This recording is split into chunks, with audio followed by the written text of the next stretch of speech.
Now, survival hygiene is an imperative.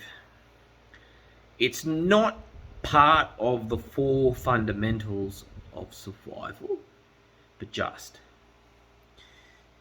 You don't have to be hygienic to survive in the short term. But in the long term, it is almost an absolute necessity to ensure your hygiene. You don't have to be a Casanova about it.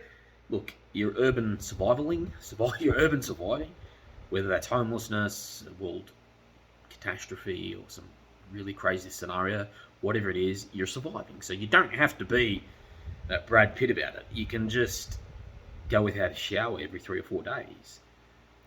But if possible, you should try to have a shower every day. At the very least, you should practice an array of different hygienic methods whilst you're surviving, which I will show you bit by bit.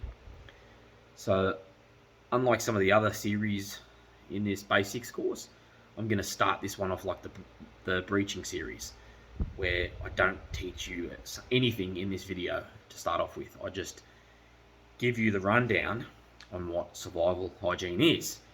And in the long term, it's an absolute necessity, because there are numerous diseases you can contract or develop if you do not practice hygiene in whatever environment, even in Australia. It doesn't matter where you are, you need to be hygienic.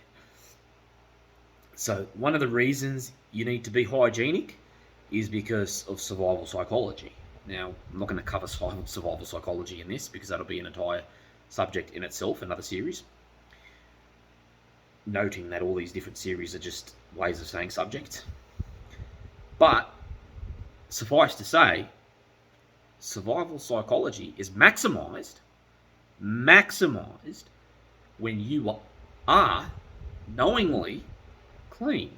Look, you don't have to be pedantic. You don't have to spray Rexona. You don't have to have a speck of dust on you. Look, I've stunk like shit for the whole year of being homeless.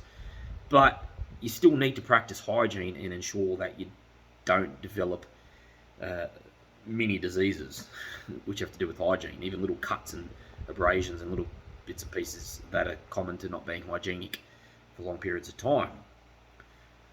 So practicing hygiene is of the essence for those reasons, and to be happy, to have not a fondness, but not a realization, but to have a type of not contentment either. This is how I am with words, so you're going to have to bear with me. It's a course like no other, not pre-scripted. That's why you're going to love it. So, yeah,